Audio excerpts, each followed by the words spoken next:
All is still quiet in the plenary hall of the Berlin House of Representatives.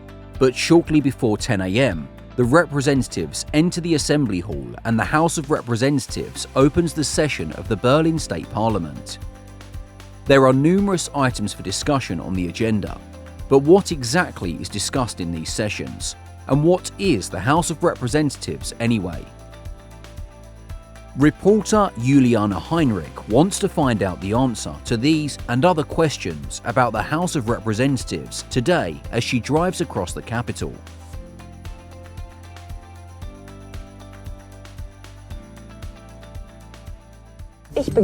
Today, I'm embarking on a journey through the politics and history of the Berlin House of Representatives, and I'm curious to find out what Berliners actually know about the House of Representatives.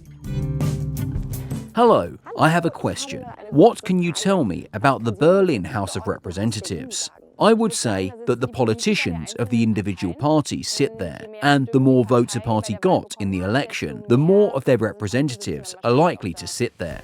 That's right. The House of Representatives is made up of at least 130 members, of whom 60% are elected directly from the constituencies, and 40% are elected indirectly via district-wide or statewide lists. But where is the House of Representatives, and how long has it existed for? It's a very old building, so it dates from the end of the 19th century, and it's near Potsdamer Platz.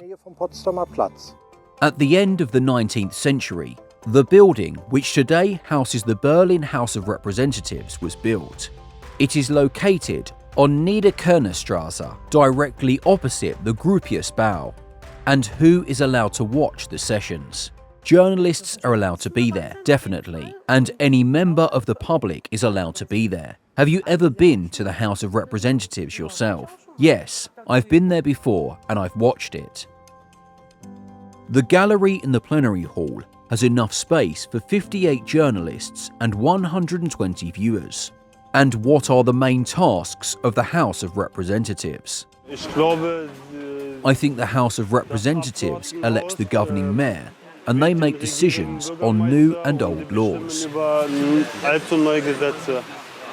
I've already learned a little bit about the House of Representatives, but I'm not really up to speed yet. So where better can I learn than in the House of Representatives itself? That's exactly where I'm going now. The House of Representatives, or Parliament, is responsible for the country's legislation and elects the governing mayor. It also monitors the government and whether the government translates the decisions made in Parliament into concrete actions.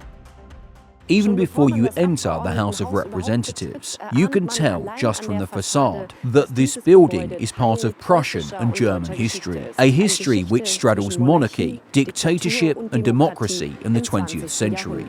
On 16th January 1899, what is today the House of Representatives was built in the Italian High Renaissance style as a meeting place for the second, the citizens' chamber of the Prussian State Parliament. At the end of the First World War in 1918, the constitutional monarchy in Germany was abolished. The first Congress of Imperial Councillors met in the House of Representatives in December 1918 and set Germany on a course to have parliamentary democracy as its future form of government. From 1921 to 1933, it was the seat of the freely elected Prussian State Parliament as part of the parliamentary democracy in the Weimar Republic. Shortly after Hitler came to power on 30th of January 1933 and the Reichstag fire in February, the last, no longer free, election for the Prussian State Parliament took place. The National Socialists became the largest fraction. The last session of the Prussian Parliament was held in May 1933. After the final dissolution of the Prussian State Parliament by the National Socialists, the building was used as an officers' casino after Hermann Göring had it converted into the so-called House of Aviators. The building was heavily damaged during the Second World War. In the post-war period, it was restored and was the seat of the first GDR government from 1950 to 1953. The former Parliament building was later converted into the permanent headquarters of the GDR's State Planning Commission and used as a listening post for the Ministry for State Security. Shortly after the reunification of Germany in 1990, the House of Representatives unanimously decided to move from its provisional headquarters in Schöneberg Town Hall, which it had been using since 1951, to the former Prussian State Parliament in the centre of Berlin. In 1993, after a reconstruction which took place in record time, the first session was opened at its new location under the leadership of presiding officer Dr. Hannah Renata Loreen. Behind this door is where the plenary sessions of the House of Representatives take place, and I'm going to take a look at exactly how they work. Plenary sessions usually take place every second Thursday and are convened by the President. The sessions usually begin at 10 a.m. and end no later than 10 p.m. The members of the Council of Elders agree on the procedure for the plenary session beforehand. The President of the Berlin House of Representatives is Cornelia Seibert. The President is elected at the first session of the newly elected House of Representatives for a 5-year term. But what exactly are the duties of the President of the House of Representatives? The President represents the House of Representatives externally and also has internal administrative tasks, such as convening the plenary session, inviting people to the plenary session, and drawing up the agenda. The plenary session is chaired alternately by the President or the 2 Vice Presidents. It usually starts with a current affairs hour at the request of a parliamentary group or at least 10 members of the House of Representatives. This is an hour-long debate on a current topic which has affected the city's society in the last 2 weeks, or which had a particular prominence in press coverage. Each group can submit a topic and is entitled to have its proposal for topics considered twice a year. Which topic will be discussed at the current affairs hour is clarified in advance of the plenary session, or, in the event of a dispute, decided by a vote in Parliament. The current affairs hour is followed by question time.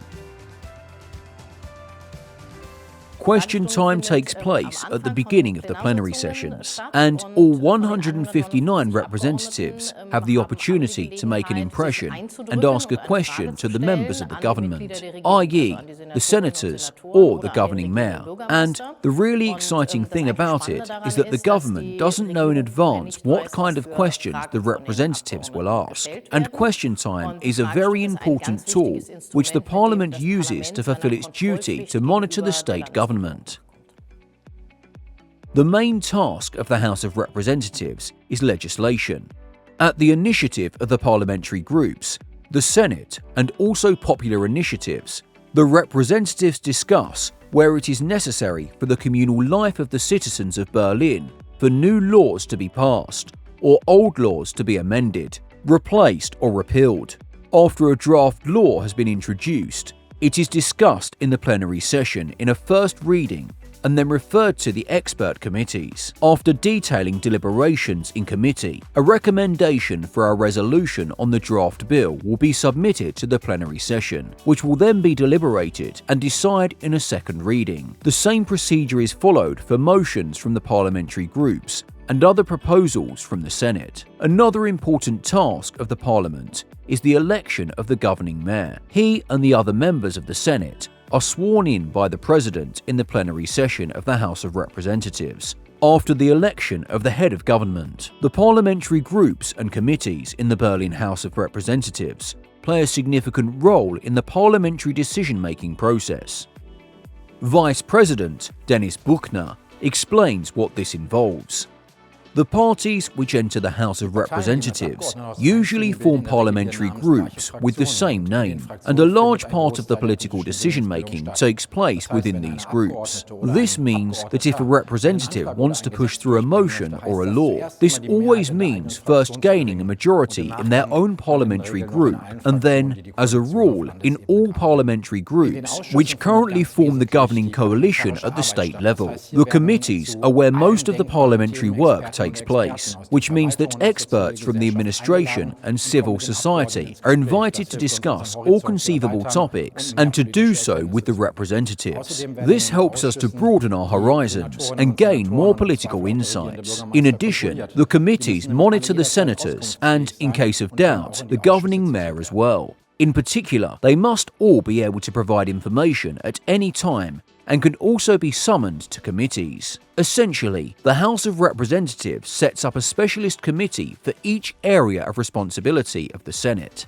The committees discuss documents and motions which have been referred to the committee by the plenary session. In each individual case, the respective committee makes a recommendation for a decision to the plenary session. However, it can also discuss issues which fall within its area of expertise on its own initiative. In this context, it is particularly worth mentioning the main committee, which advises on the budget law for Berlin and is involved in all issues which have financial implications for the state of Berlin. Another important committee is the Petitions Committee. Any citizens who feel they have been treated unfairly by the Berlin administration can turn to this unbureaucratic body. The Petitions Committee has the right to monitor the activities of the Berlin authorities. In addition, Parliament can set up temporary committees of inquiry to investigate specific grievances or controversial states of affairs. The Council of Elders and the Presidium of the House of Representatives also have important functions. Dr. Baha Hagenipur is Vice President of the House of Representatives and a member of the Council of Elders.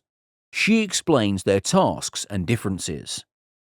The Council of Elders consists of the President, 2 Vice Presidents, and 15 parliamentary group members who are elected by parliamentary groups. It is an advisory body which aims to build consensus on questions of procedure and other parliamentary matters, such as the agenda in Parliament. And the Council of Elders supports the President in her business. The Presidium also includes the President and 2 Vice Presidents, as well as up to 15 members from the parliamentary groups. And these are directly elected in Parliament. The Presidium decides on all internal matters within the House, such as the budget of the House of Representatives, and supports the President in the discharge of her office.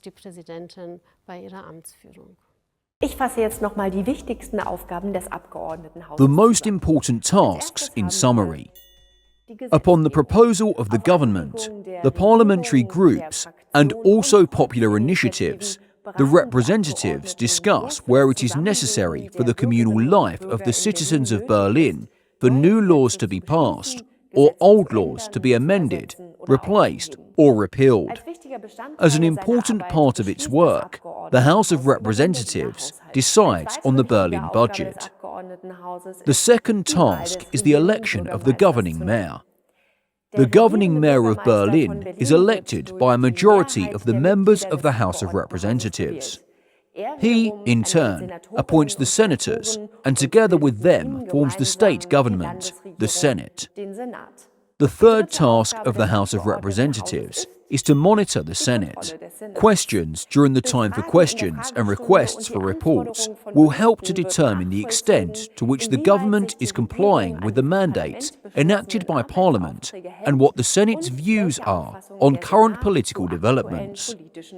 The building of the House of Representatives in the Italian High Renaissance style is one of the most remarkable and multifaceted architectural monuments in Berlin. Now I'm going to take a look at what makes it so special. Due to the design of its facade, the partially preserved architectural decoration, and the spatial organisation of the Parliament, but also due to the numerous structural changes which were made as its use changed over time. The complex of the Prussian State Parliament is something very special. Elevators were installed in the small atria, so the original structure of the building was spared from intervention and was able to be preserved. 2 large courtyards were reduced in size by adding new buildings to create additional office space. The basic aim was to make the arrangement of the spaces more transparent and to enable new visual relationships in order to make parliamentary operations more directly tangible. In the lobby, part of the false ceiling was removed, exposing the old pillars and arches with their gilded rosettes, which illustrates the original height of the lobby with its barrel vault. The bridges above the lobby which led to the assembly hall are made of steel and glass, in order to create a visual connection to the foyer below. The old ceiling in the plenary hall was replaced with a new glass ceiling, along with reconstruction of the upper hipped roof made of glass. For the first time in the history of the building, there is a lot of daylight falling into the room without any glare. On the third floor, in addition to the numerous adapted rooms, which have been converted while taking monument preservation into consideration, you can also find the bust gallery. The bust gallery of the house displays 18 busts depicting former presidents of the House of Representatives, former governing mayors, and other well-known political figures who were of great importance to Berlin and Germany. The busts not only represent their different personalities, but also reflect a wider range of artistic expression, which mainly stems from the fact that the artists belonged to very different chronological and artistic eras. And in the House of Representatives, you can experience this not only in the bust gallery, but also in the gallery of Berlin's honorary citizens. In agreement with the Berlin House of Representatives, the Senate of Berlin can grant honorary citizenship to Germans and foreigners who have rendered outstanding services to Berlin. Men and women have been made honorary citizens of Berlin since 1813. They receive a number of privileges, an honorary grave, and are allowed to choose an artist to paint a picture of them. This is how the Gallery of Honorary Citizens of Berlin in the House of Representatives was created. But that's not all. In the casino, you can view Matthias Koppel's paintings depicting the opening of the Berlin Wall. And in the large ceremonial hall, there are 5 paintings by the famous painter Gerhard Richter on display. I've learnt a lot today about the history, architecture, and political processes of the House of Representatives. And now I'm a lot more clued up when it comes to politics in Berlin. The Berlin House of Representatives, the representation of the people, and the highest constitutional body of the state of Berlin, surrounded by culture and history in the center of the city.